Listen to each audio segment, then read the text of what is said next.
We are here today at White House City Hall with Darwin Bennett, who has some very interesting stories to tell about his time here in the White Lake area. My name is Tanya Kabala. Oscar Osbo is handling the video, and the interview is being done as part of the White Lake Environmental History Project. And do want to ask you, Darwin, first, have you read and signed the interview release form? Absolutely. Okay, thank you very much. And I want to just ask you to start by just telling a little bit about, a little bit about first who you are, and then second, what's your relationship to the White Lake area and the pollution issues that we've had. Okay. I came here in 1973, and I had been in the newspaper business for about 15 years prior to that. I worked on small weekly newspapers and worked my way up to a full-time job with the Detroit News. I'd worked there from 69 to 73, and then I got a chance to buy my own newspaper. Well, you got to understand, living over in Detroit, I mean, the Detroit River is not known to be the pristine river that it was 300 years ago when the voyagers and other people came through the area. And I come over here, I think I had this grand idea about coming over to God's country because I figured it's beautiful, look at that water, it's clean, and never in my wildest imaginations did I think I'd run into something like pollution over here. Detroit, yes. I can remember looking at the Detroit River near my house in Gibraltar, and I couldn't look more than 2 or 3 inches down into the water. And that did not make you feel very good about getting fish out of there. I know you used to go fishing, but then we'd throw the fish away. I came here with my wife and children, and we bought 2 newspapers. It'd be the Montague Observer and Karsten Press. We put them together and formed a newspaper called the White Lake Observer. A year later, the Whitehall Interurban wanted me to buy them out, so we bought that newspaper. So the result of that was a paper called the White Laker Observer. It went to 2 cities here and about 16 townships. It was an area newspaper covering 2 counties, both northern Muskegon and Oceana. And I'd been here a good maybe 4 years before I realized that we had some kind of a problem. And I started to hear a few rumbles about it. Darwin, can I interrupt you just a minute? Sure. Can you talk at all about, because we'll get to the pollution issues, but can you talk at all about what it was like to, be the owner of a weekly paper during those times? What was your role? What was your responsibility? Well, I likened our responsibility, I say our responsibility in newspaper, was to be a mirror to the community. Well, what we were in a position of doing was not telling the community what was wrong, is we were just holding up a mirror saying, this is what's going on here. Not everybody liked that because they don't, you might know the truth, but you may not like it. And in this case, when we started printing a few stories about possible pollution in White Lake by Hooker, who was a subsidiary of Occidental Petroleum, one of the world's 5th largest corporations, that didn't seem to go too well with some of the people in town and some of the politicians and specifically some of the plant officials. Now, when you came to the White Lake area, right. what were some of your first, what are some of your first memories or reaction? I mean, especially coming from the east side of the state.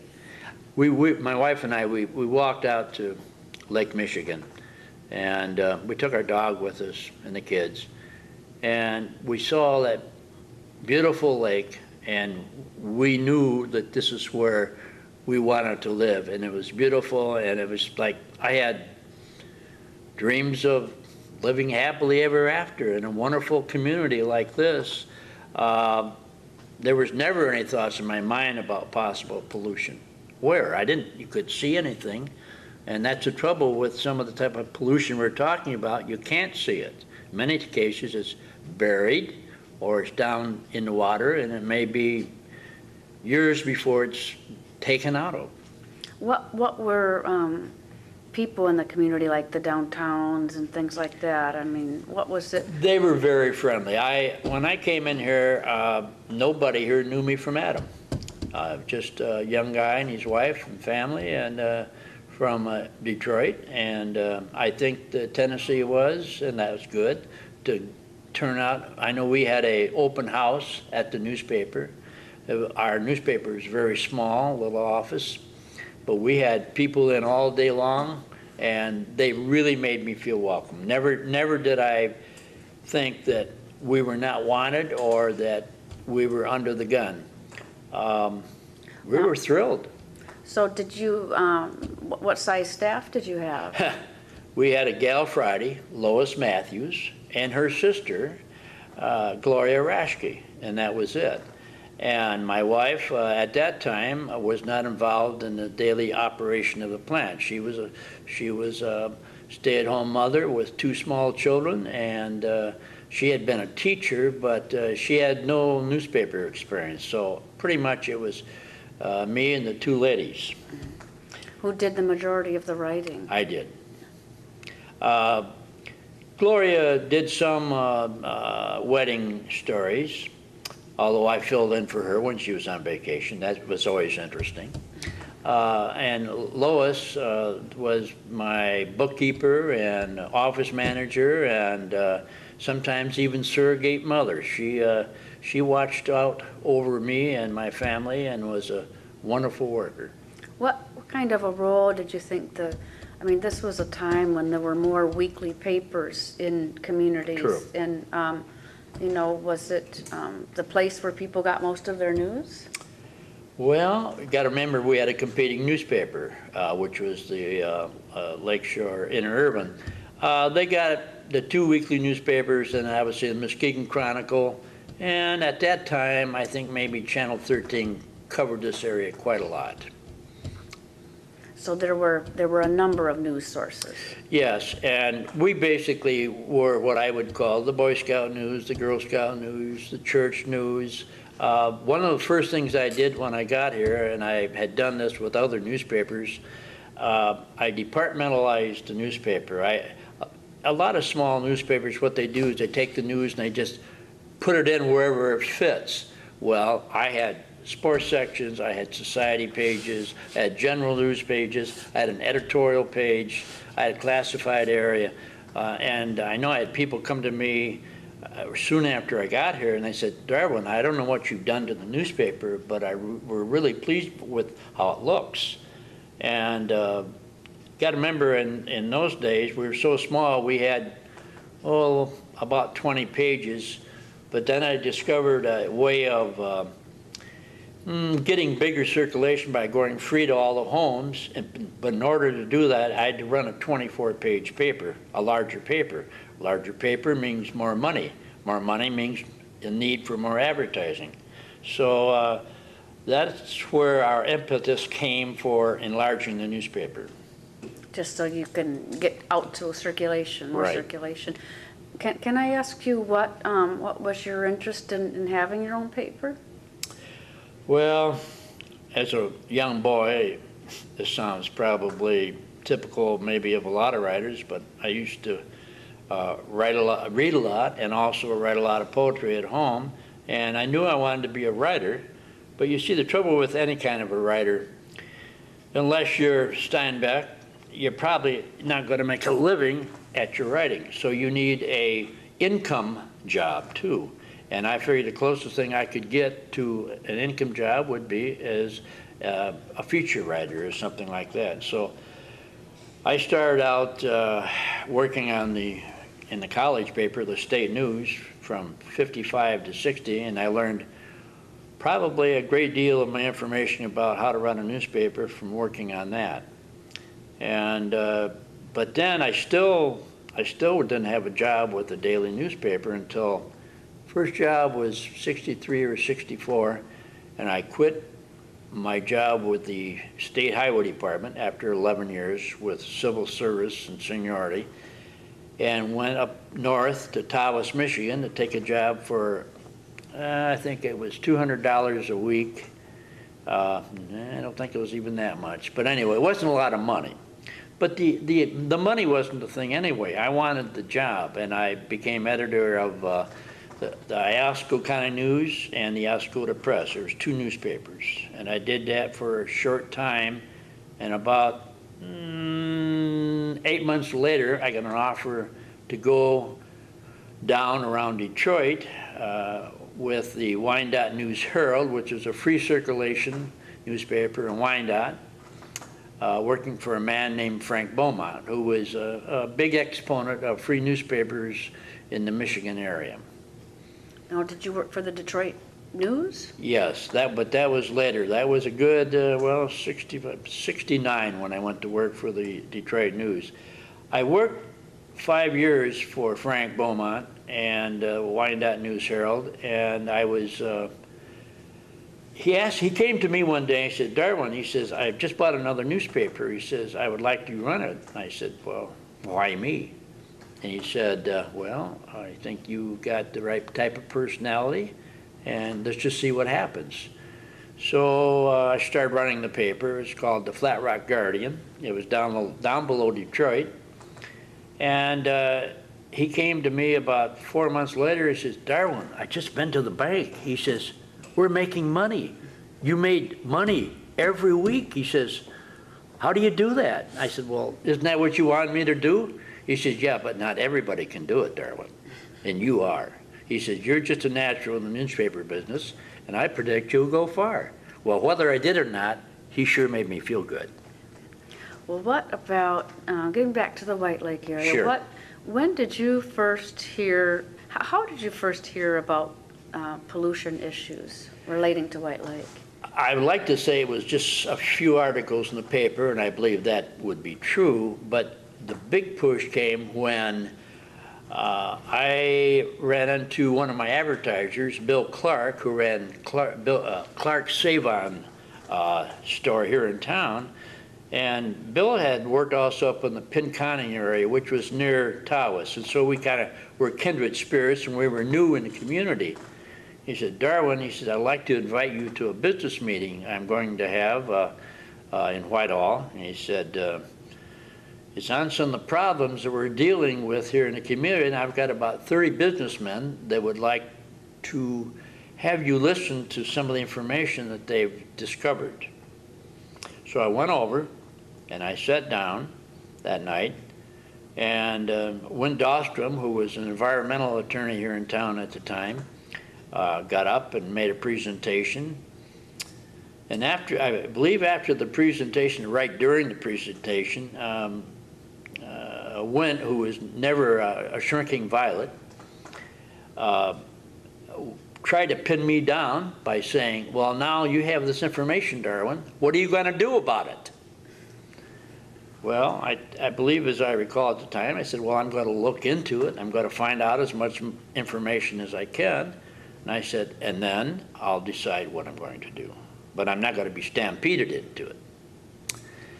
Well, he accepted that. And as it turned out, after several weeks of looking at different things and papers and proofs that he had, and I had to come to the conclusion that there was indeed a problem here, and it was a kind of problem that if there wasn't a citizens group involved, probably nothing would be done. And more importantly, if there wasn't a newspaper covering what was going on, there probably also wouldn't be anything done. Can I ask you who some of the, now this is the first time that I've heard about a business group. Do you remember some of the other businesses? There was no name. Oh, okay. There was no name. I don't think it even alluded to it as stop this or But it was a whatever. group of business people? Yes, correct. Now, I had not heard in the past that there were business people who were that interested in it. What other businesses? Do you remember? Well, there was Jim Tate. He was across the street and had a small gift shop.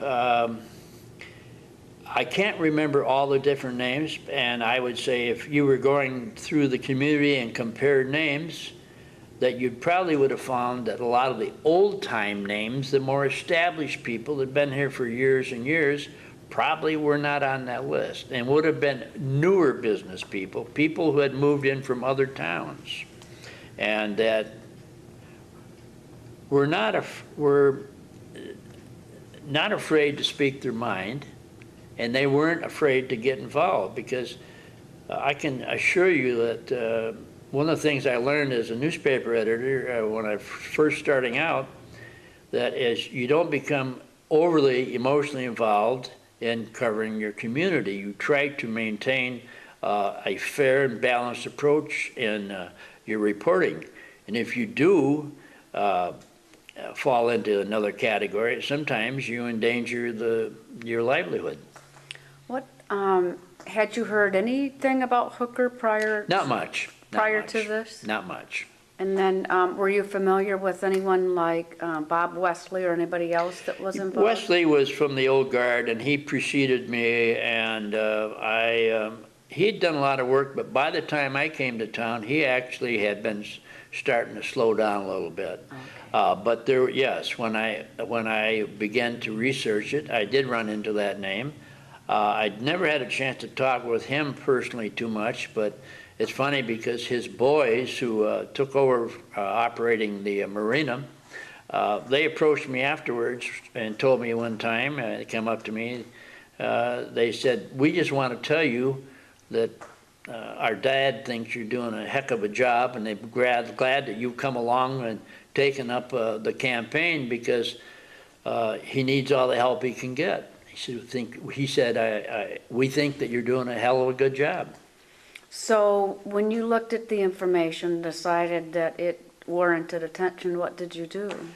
Well, we started carrying more and more stories about it. One of the first things I did was have a little conversation with the plant manager, Dwayne Copois, who was also a member of the White Lake Montague Whitehall Rotary, of which I was the president. That particularly, it would be 77, 78 that I was president there. And I called him up one day on the phone. I said, Dwayne, I said, help me out here. I said, I've been getting a lot of rumblings about your plant and about the possible pollution of the lake. I said, do we have anything to worry about? He said, Darwin, he said, I can assure you, there's no problem, just relax, it's fine. Well, that wasn't true, as I was to find out. And I think I would have respected the man more if he'd have said, yes, we do have some problems, but if you'll work with me and we can have a dialogue and talk, and then you can give me a call now and then and ask me questions, we'll try to work it out. But he really stonewalled it and like, no, there's nothing going on. There's no problem. So what kind of stories did you write? Basically, they were things like the formation of this group that was looking into it. That got a lot of reaction, because then all the people, I would say, just take people like, say, that were in the real estate business. Now, real estate values are very often affected by anything that goes on in a community. And if there's possible pollution, what effect do you think that's going to have on maybe the house values and or business values? And I had questions like that being raised. Ben Bennett, no relation to me, I had several discussions. He was always a gentleman about it. Something I can't always say, which was true about some of the other people that were trying to pretend like everything was pure and pristine in White Lake. Did you, what kind of information did you look at about the plant and its pollution? Well, for one thing, Wint, who had done a lot of research on this. Anybody that ever met Wint had to come away impressed not only with how good an attorney he was, but how good a thorough researcher he was. And he had information, yeah, and he had information on things like what the plant was producing, what were the byproducts, what were things that were left in the water and the soil after the chemicals were used or destroyed or discarded. And some of the things that were left behind. Now, if you and I threw a bag of garbage out on the front lawn, maybe in a week or two it would rot, or the birds would come and take care of it. But with chemicals and the things that are left after the manufactured chemicals, those don't go away. If those go into the soil or into the water, it may take any place from 50 to 100 years before that water is pure enough to drink again, or that soil is good enough to grow food in, which after all goes into the food chain and eventually into our bodies. Do you, what kind of comments did you get from people besides the real estate questions as you wrote the articles? We got people that were saying, well, gee, Darwin, I see you're giving a lot of coverage to this. Are you? There's no one specifically that said this, but are you sure you know what you're doing, or why are you giving so much coverage to it? And you might want to think about what effect that's going to have on your advertising. Are you going to lose some advertisers as a result of it? Later on, we actually got feedback from some of our advertisers that we were being approached, that the advertisers were being approached by employees at the plant who were saying that they were considering a boycott of the newspaper if I didn't stop running stories about the pollution of the lake. Oh, so they might boycott the advertiser? The advertiser, and that in turn would affect my relationship, could affect my relationship with my advertisers if they were not all loyal to me, or they were concerned about people buying food there or not buying food there. And at that time, we had three grocery stores in town. It was a very competitive situation in those days. We had Plum's, we had Dell's, and help me, we had one more. I can't think of what the other one was. IGA? Well, that was Montague Foods. Okay, that's yeah. I think anyway. The point was there were three, and they were splitting up the advertising dollar about three ways, and I'm sure they would like to have gotten all of the money on the food. So did you have positive comments from people who told they? The positive comments were not readily available in the beginning, and I was prepared for that. I was prepared for the long haul. I didn't think that this was something that was going to solve itself in a day or a week or a month. I knew that there was going to have to be some thorough investigation into it and some thorough reporting, and it had to be good and it had to be accurate. Now, was it a hard decision to take the path that you took? Whenever I ran a newspaper for other people, I had a definite formula of how to run a newspaper. I didn't walk into it as a young reporter. I had some experience, and very basic, one of the things that you always tried to stay away from was real controversial subjects, because very frankly, they could get people madder than hell at you for one reason or another, and then they might not read the paper, or they might not advertise. And so I always had tried to keep a balanced approach. In this case, after thorough research into what was going on, I felt that we had to do a campaign, if you will, against the company. And I felt no remorse about it. In fact, I knew that by doing so, it might cost me eventually in the long run, which it eventually did. But I went ahead and did it anyway because I knew it was the right thing to do, and it's what a newspaper should be doing in a community. What was your viewpoint of, I would say, maybe community leaders during the time, like mayors or people with the social leaders? Most of them were hanging back. Most of them were doing what most politicians do, local or state or otherwise national. They weren't getting too involved in it. It was a little disheartening, but I felt that I was on safe ground. I would say that what really broke the log jam was when Norm Almond first came out with, and this was separate from me, he came out with several comments in the paper about maybe we should be looking into this more, that there was something there, and it was going to affect both communities, not just Montague, not just Whitehall, not just White River Township, not just Fruitland Township. I mean, it affected the whole area, and that it was something that we had to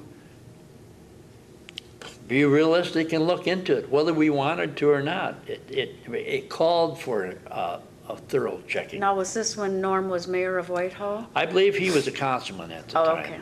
It was before he became mayor. Well, And it surprised me when he did, because before then we never had any conversations, and I had never had any indication of exactly how he felt. I'd been covering both the Montague and Whitehall councils, and so I was privy to some of their reaction to similar things. What was your viewpoint of government, maybe state or federal government, in relation to the pollution issues in White Lake? Well, you got to understand, I used to be a reporter in Detroit, and we covered pollution there, so it was not the first time I covered pollution. Well, basically there, things got done, but very slowly. And you don't undo pollution of years and years and years, and you don't do it overnight. They're still cleaning up the Detroit River now, and they started about 50 years ago, 40 years ago, when they started putting push on there. And you can actually go there and look down into the water now and see a foot or two. Do you, can you tell me about the column you wrote about Warren Dobson, who he resigned, he left his position at Hooker Chemical and alerted, state authorities to the problem? Well, I would like to talk about that, but there was one thing I wrote about before I wrote about Warren that I think might have been more important. What's that? And that was the problem I was dealing with getting pressure from advertisers, pressure from readers, feedback from Dwayne out at the plant. People didn't like the articles about the pollution. So I didn't know what else to do, and I was doing a little soul searching, and I got up one night in the middle of the night because it was a lot of it was on my mind. And after all, my business was hanging in the balance too, and my children's future, and my grandchildren's future. I sat down and I wrote a column in which I explained to the readers that starting from that particular issue and all the articles in the future, that I would not be publishing any news about pollution in White Lake because people didn't want to read about things like that. It upset them. It bothered them. And I said, well, I would like to print more stories about this, but my name is neither Woodward or Bernstein, and I'm not a big city reporter, and I don't have a lot of pull. And so you'll find an article, you'll find a box on the front page of my newspaper where the stories about Hooker and the pollution, possible pollution of the lake, would have been. But they're not in there this week because people don't want me to write about this. Well, I got a lot of reaction from that. And I get a lot of people saying, no, you misunderstand, Darwin. We don't want you to stop writing about it, but make sure you're right about what you're writing about. show us proof, give us all the information you can. If anything, we want you to write more about it. Now, I don't think that Hooker was too pleased by that either. Did you mention pressure on your advertisers? Oh, yes, that's in there. But I thought that they used all the finesse of Genghis Khan when they started putting pressure on the people in the community, because the average small person, your next door neighbor, your brother, your sister, they're not equipped to handle political situations like that. As a large daily newspaper, I've walked through picket lines. I've covered murders. I've covered situations where you have to keep your wits about you. And I assure you, you don't have room for any wimp. So when it came to dealing with something like pollution of the lake, I didn't have any trouble handling that. So you continued to write articles after that? After that, I got a lot more help from the community. I found out that as I recall, the chamber even came out and started running some articles about they too were naturally concerned about the pollution of the lake. I don't think it was an easy choice. I think that there was a lot of discussion on the board about that before they came out with a statement about that. But I think that they felt like they had to at least appear to be looking into this. This was about the same time that Carol Wood became a director of the Chamber of Commerce, and I think she was very helpful in keeping an open mind about we might have a problem here in town. Do you, what did your feelings about the companies change over time? I mean, I'm guessing that you initially... Yes, it got more distrustful. And if anybody ever questioned me about, well, are you ever sorry you ever started all this way back when? The only thing I'm sorry is I didn't start sooner, it didn't start harder, and I didn't fight with more gusto than I did, because I was a reluctant warrior in the beginning. I had to be shown, and I had to be proven, and there was never a time that I doubted Wint Dahlstrom or the information that he provided us, and he was very instrumental in getting all the information. We even had Hal Adamkus, who was the environmental director for Region 5 in Chicago, come up here. I remember... The Environmental Protection Agency. Yes, and he came up, he had an open meeting here, and we had people come to that, and I had a chance to sit down and talk with him afterwards. And I said, Hal, why hasn't there been more activity in your area? He says, well, you got to consider, he says, this is kind of a political football, and there are problems both ways. And he says, I'm trying to do the best I can. He says, frankly, he says, I believe exactly what you're doing is the right thing. He says, but I still have bosses in Washington that I have to deal with. I'm doing all I can. I can promise you all the help I can try to give you. So what was the, how did you end up leaving the area?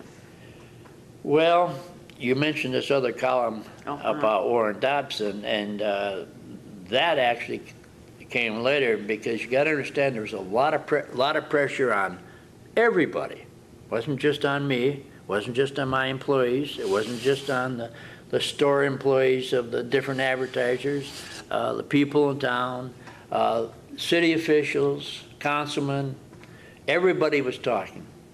There wasn't a day went by in a coffee shop that you wouldn't see 3 or 4 people sitting around, and they were talking about the pollution of White Lake. Well, we'd been covering that for quite a while, and I found out that was about the time that Warren stepped forward as a whistleblower, and I believe he contacted Wint, and he said, not only can I prove that Hooker has been polluting, but I can tell you where and show you the places that things are buried. Well, he did, and of course you can imagine how that affected the community. Uh,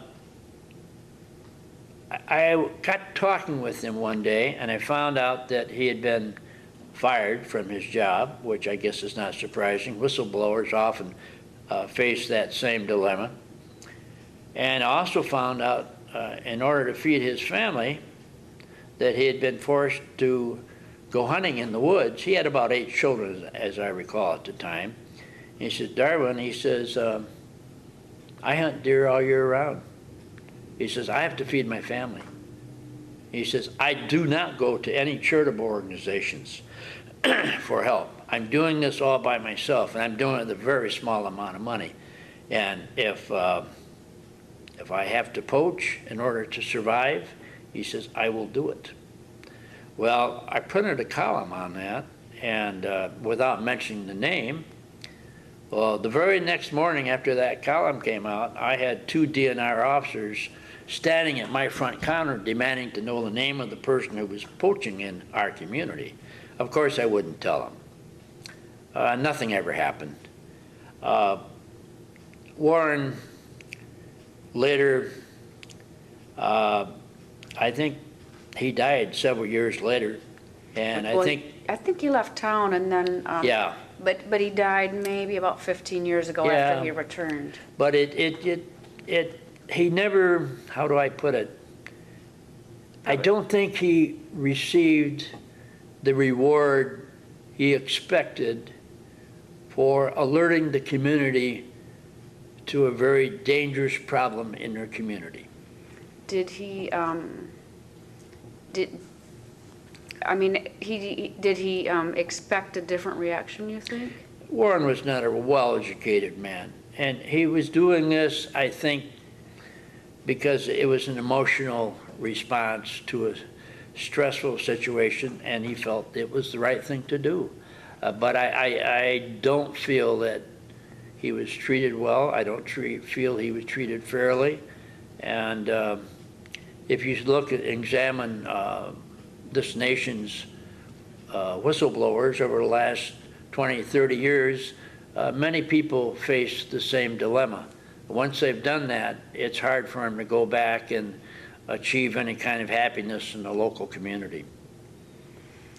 Do you, are you familiar, well, first of all, let me ask you, Yeah. Are there any other stories of that time that you would like to share? People always ask, well, look, you were getting threats, but nothing serious happened. All I know is that I started pulling the drapes on my picture window of my house. I was concerned for my family.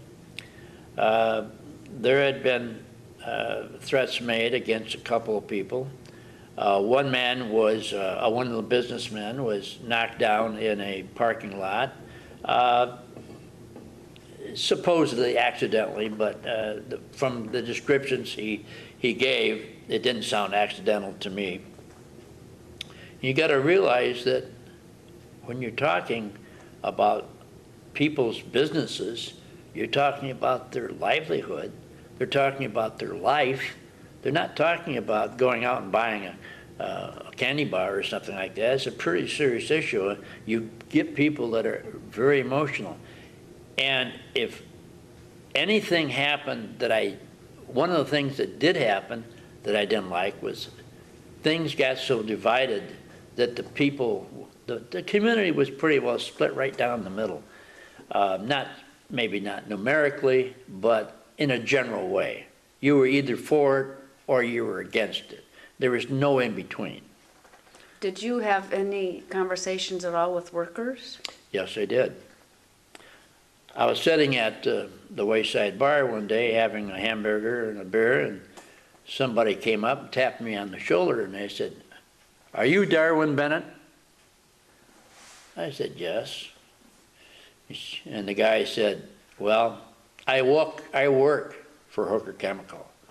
And he said, "I want you to know all those stories you're writing about and all that information about the pollution of White Lake and all the improper disposal of different things that shouldn't have been done that way."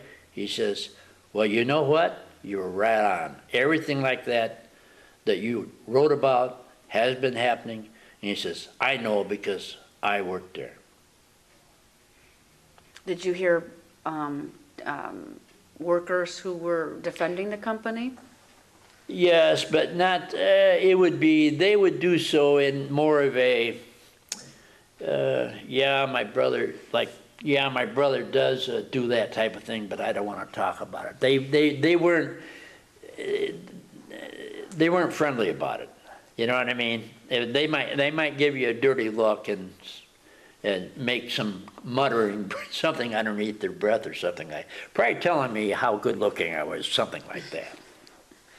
Well, I did want to ask, Sure. I know you don't live in the area anymore, but do you have any knowledge as far as progress made at cleaning up White Lake? They've had the purge wells going for quite a while. You're looking, I believe, just from memory, it seems to me like it was in the mid-'80s that they were directed by the EPA and other people to put in the purge wells. And those purge wells have been going, as I believe, continuously since then. The problem is that it's a hell of a lot easier to put pollution down in the soil than it is to take it out. A lot of times people don't realize, I can best describe it the way Win Dahlstrom used to do. He would take a map of the area and he'd show where all the chemical plants are located in Muskegon and White Lake and along through here. And he said, you notice one thing, this common denominator about all these things, Darwin? I said, what's that? He said, all these things are in land that's right close to the water. They're in land that's on sandy soil. He says, so what happens when you pour something onto that type of soil? It goes straight down into our aquifer, into our drinking water. And there have been similar pollution problems all along here through the Muskegon, Whitehall, White Lake, and Montague area. At this point, we're in a situation where if we do not become more educated, and I say we, I'm not talking about the newspaper editors. I'm not talking about the investigative reporters. I'm not talking about TV people who are trying to cover the story. I'm talking about the average person feels almost powerless in this situation. The best thing we can do is educate ourselves about what kind of companies are coming into our community, are the type of community, are they the type of businesses that we want in here? What is their background? What is their history on pollution? There was a book written by a man named Aldo Leopold called Sand County Almanac. Sand County Almanac, thank you, dear. The theory of his whole book was this: we will not continue to progress as a nation until we, meaning industry and businesses and the average citizens, develop a thing called land use ethics. We all just figure that we can take the land and use it. When we get that deed to the land, whether we're a homeowner or a business, we figure we can do anything we want to on that property. Well, that ain't true, nor should it be true. And we should have moral ethics, a written code of moral ethics. This is not me, this is all Leopold, and I agree with him completely. He wrote very eloquently about it in Sand Creek County. And it really needs to be done, but there hasn't been any follow-through. When these different writers were writing back when, Rachel Carlson, Silent Spring, she could see these things coming, and so could Aldo Leopold. Well, both of those people are gone, and now it's up to a new group of people. A lot of young people. I see some encouraging signs going on. I see a lot more young people involved with concern about environmental problems like the Enbridge thing with the oil spill. you can't just let people continue to get away with things like this and give them a little slap on the hand. When they came down on Hooker, they had them dead to rights. They had all the information they needed. Instead, they pled nolo contendere in federal court in Grand Rapids, which means no contest. But by doing so, they neither admitted their guilt or denied any wrongdoing. And at this point, I would have to say that by them closing the plant and raising the building, that they hope that in the future, if they wanted to, they might come back and start up again. I was out there the other day, I rode by on my bicycle, I noticed a sign that says something like Wildlife Habitat Council Land Preserve. What a crock. I'm sure they're getting some financial, what's the word I want to use, tax break for designating that land that way. The program, I believe, is overseen by a council, but if you check the council, I think you'll find that there are various scientists that have their names on that you might find have some prior association with Occidental or Hooker. This is a very common approach for the chemical industry. They try to sugarcoat it. They try to pretend it never happened. And the problem is it did, and it will continue to do so until people are more aware of it, and they, very frankly, prevent some of those companies from coming into their communities so they don't have these problems. Well, I think we've covered almost everything. I hope I haven't been too hard on everybody, but truth is the truth, and people don't like to hear the truth sometimes. Well, I guess my last question is, have I missed anything as far as asking questions? We could talk for many, many hours about this. There's so much to this story that even now, probably, we may never know. I think about the effect that it had on some of the people that had jobs there. When they went to work there at Hooker, I'm sure they envisioned working there the rest of their lives and getting pensions. Were there people that lost out on that? Probably there were. Were there people that ended up with having problems with lupus that live out along that road? Yes, there are. And I don't think it was accidental that they were located very close to Hooker Chemical and some of the polluted city wells. In spite of all this, I still feel that we are accomplishing something, that we are moving forward. I am intrigued by some of the investigative articles that I read about what other people are doing in other areas. There are stories down in the areas where they are low income and uneducated people in the southern states where large corporations, not just chemical industry, some of these large corporations, they go in there and they figure, well, we got the money, we got the power, we can do anything we want to. I don't think that's true anymore. I think that they're watching themselves very carefully. But in order to continue making improvement, I would urge people to educate themselves about things coming into the community. When those community leaders from White Lake invited Hooker and Occidental in here in 1955, those are good people. The people living here that talked to them, but they didn't have any reason to suspect that Hooker might have been fibbing to them or lying to them about how good a corporate neighbor they were going to be. It's unfortunate, but we need to be a little more skeptical, a little more probing in our questions about what that particular corporation's got to do for our community.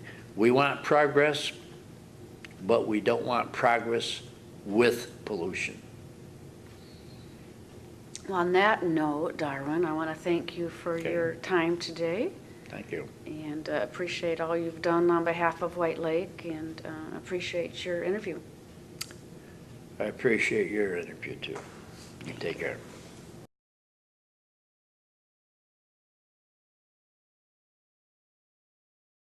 Full-time job with the Detroit News. I'd worked there from 69 to 73, and then I got a chance to buy my own newspaper. Well, you got to understand, living over in Detroit, I mean, the Detroit River is not known to be the pristine river that it was 300 years ago when the voyagers and other people came through the area. And I come over here, I think I had this grand idea about coming over to God's country because I figured it's beautiful, look at that water, it's clean, and never in my wildest imaginations did I think I'd run into something like pollution over here. Detroit, yes. I can remember looking at the Detroit River near my house in Gibraltar, and I couldn't look more than 2 or 3 inches down into the water. And that did not make you feel very good about getting fish out of there. I know you used to go fishing, but then we'd throw the fish away. I came here with my wife and children, and we bought 2 newspapers, it'd be the Montague Observer and Karsten Press. We put them together and formed a newspaper called the White Lake Observer. A year later, the Whitehall Interurban wanted me to buy them out, so we bought that newspaper. So the result of that was a paper called the White Laker Observer that went to well, 2 cities here and about 16 townships. It was an area newspaper covering 2 counties, both northern Muskegon and Oceana. And I'd been here a good maybe 4 years before I realized that we had some kind of a problem. And I started to hear a few rumbles about it. Darwin, can go I ahead. Can I Sure. interrupt you just a minute? Sure. Can you talk at all about, because we'll get to the pollution Okay. issues, but can you talk at all about what it was like to, be the owner of a weekly paper during those times? What was your role? What was your responsibility? Well, I likened our responsibility, I say our responsibility in the newspaper, was to be a mirror to the community. Well, what we were in a position of doing was not telling the community what was wrong, is we were just holding up a mirror saying, this is what's going on here. Not everybody liked that because they don't, you might know the truth, but you may not like it. And in this case, when we started printing a few stories about possible pollution in White Lake by Hooker, which is a subsidiary of Occidental Petroleum, one of the world's 5th largest corporations, that didn't seem to go too well with some of the people in town and some of the politicians and specifically some of the plant officials. Now, when you came to the White Lake area, Right. what were some of? We are here today at White House City Hall with Darwin Bennett, who has some very interesting stories to tell about his time here in the White Lake area. My name is Tanya Kabala. Oscar Osbo is handling the video, and the interview is being done as part of the White Lake Environmental History Project. And do want to ask you, Darwin, first, have you read and signed the interview release form? Absolutely. Okay, thank you very much. And I want to just ask you to start by just telling a little bit about, a little bit about first who you are, and then second, what's your relationship to the White Lake area and the pollution issues that we've had. Okay, I came here in 1973, and I had been in the newspaper business for about 15 years prior to that. I worked on small weekly newspapers and worked my way up to a full. Your first, what are some of your first memories or reaction? I mean, especially coming from the east side of the state. My wife and I, we walked out to Lake Michigan, and we took our dog with us and the kids, and we saw that beautiful lake, and we knew that this is where we wanted to live, and it was beautiful, and it was like I had dreams of living happily ever after in a wonderful community like this. There was never any thoughts in my mind about possible pollution. Where?